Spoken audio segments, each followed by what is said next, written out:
Got a headache? In the Middle Ages, they'd drill a hole in your skull. Fever? You'd be bled until you passed out. Coughing blood? Drink ground-up mummies. No, really. Medieval doctors didn't just treat illness. They often made it worse. And the terrifying part? They thought they were helping. Sick? The solution was simple. Open a vein. Doctors believed the body was ruled by 4 humors. Too much blood? That meant fever, madness, even bad luck. So they cut you open. Elbow, ankle, neck, wherever the blood would pour fastest. They'd let it flow into a bowl, sometimes for minutes, and if you fainted, that meant it was working. Too bad the cure often killed the patient. Bloodletting didn't heal you, it drained your strength, and if you had the plague, it helped the infection spread faster. If cutting you open didn't work, they used leeches, slimy, squirming bloodsuckers, placed on your neck, back, eyelids, anywhere they could latch on. The goal? Suck the bad blood out of you.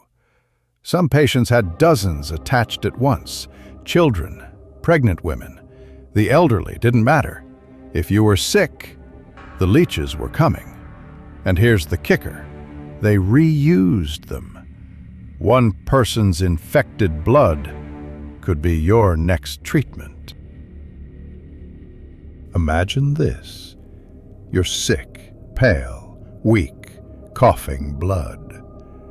The apothecary gives you a powder, ground bone.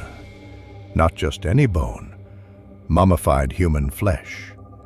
In medieval Europe, mumia was a bestseller.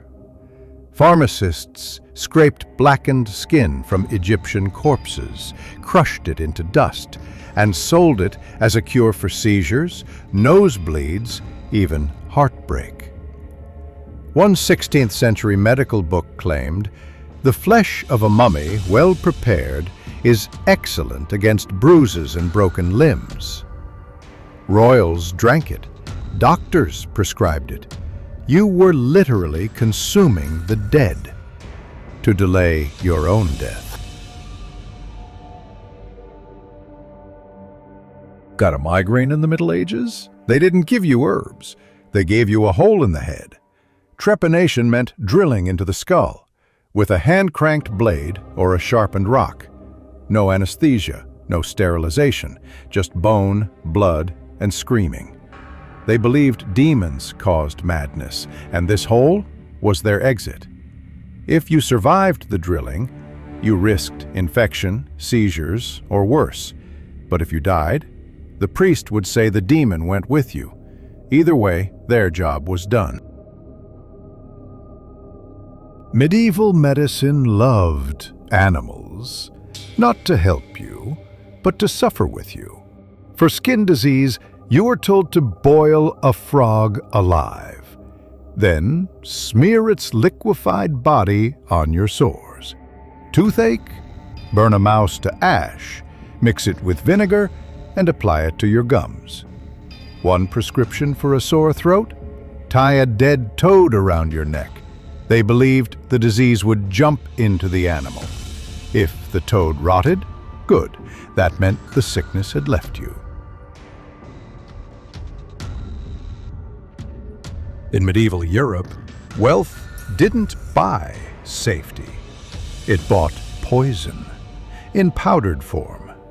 Doctors told nobles to grind emeralds, sapphires, even diamonds into dust. Then mix it with wine or milk and drink it. Why?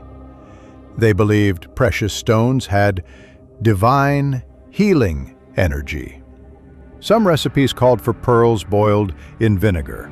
Others mixed gold with mercury, a metal we now know is deadly. The result? Noble families paid to poison themselves, slowly, elegantly, and with the blessing of every physician they trusted.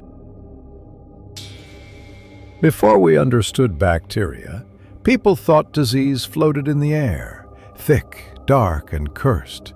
This was the miasma theory, the belief that bad air caused the Black Death. So cities burned barrels of herbs. People carried nosegays, little bouquets, to block the stench.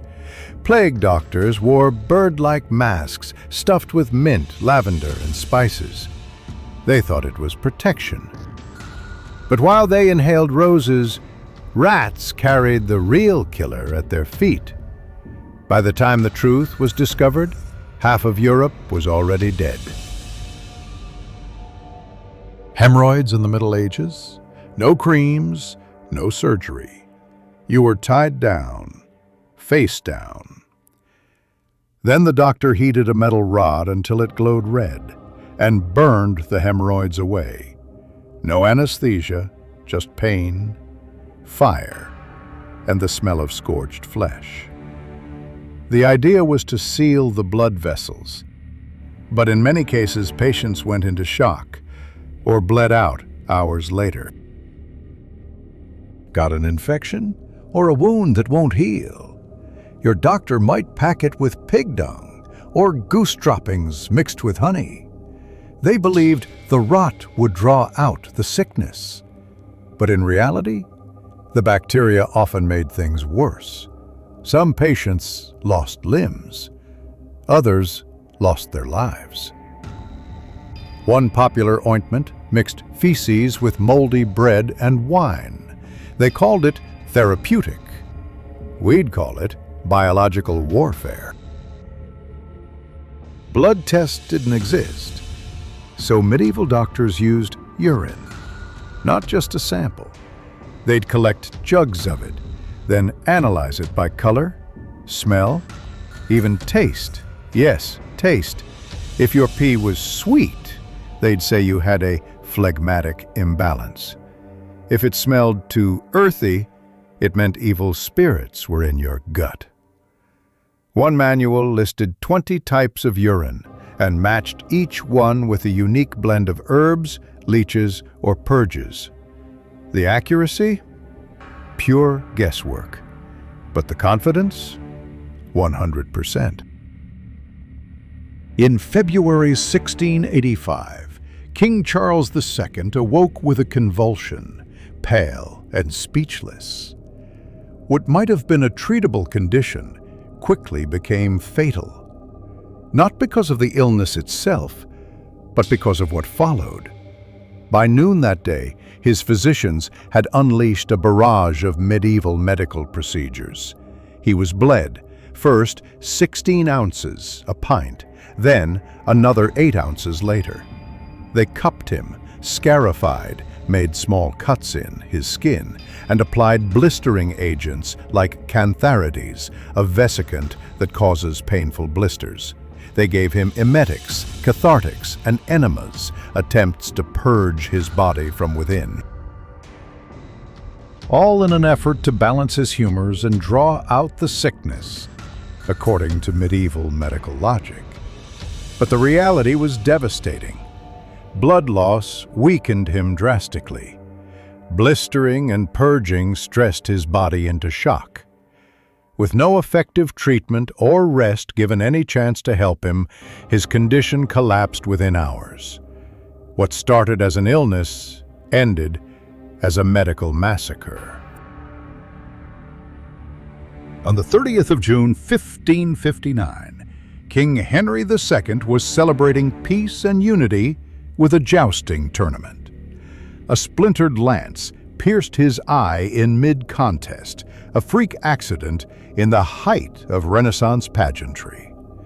Modern medicine might have saved him, but his court physician, the renowned Ambroise Paré, chose caution over action. Instead of aggressively treating the wound, Paré and the royal surgeons opted for a wait-and-see strategy. That choice proved fatal. The injury became infected. A cerebral abscess developed, leading to sepsis and fatal brain complications. Henry lingered in excruciating pain for 10 days before succumbing to infection and exposure. Even the most esteemed doctors, and the king himself, could be powerless against the limits of their knowledge.